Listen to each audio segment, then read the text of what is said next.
Hi friends, it's Janae here. I am choosing this wooden artifact as my physical item for this presentation. My family is from Cuba, so they were born and raised in Cuba. I was one of the first generations here for my dad's side of the family. My grandma's name happened to be Esperanza, so this sign means a lot to me. It did take them about 5 years to get out of Cuba and move out here in 71. So that definitely took a lot of time. The common components, or key components, are their welcoming nature and their love of conversation.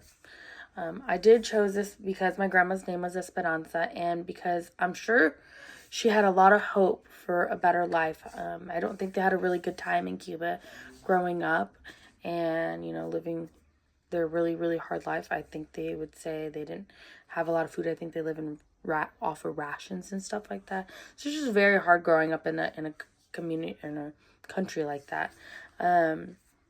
It also shows me like the sacrifices that they all had to go through.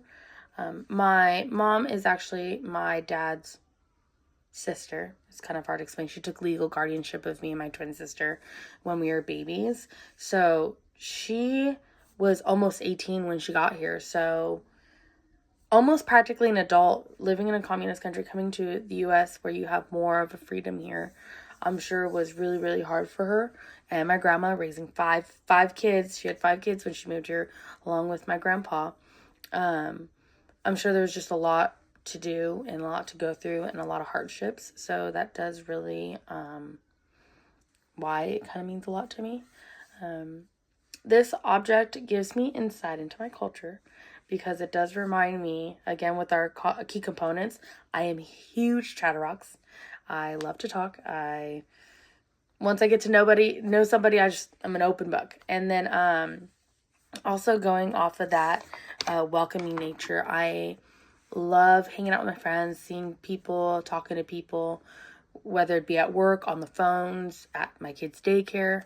It's just, it does really tie into who I am. And I am proud to be Cuban. My grandma raised me and she taught me Spanish and Cuban food. And it's been about 10 years since she's passed, but I do like to embrace it because now that my grandma is also gone, I don't have anyone to really talk about how life was out there except my mom and my dad, but it's been so long.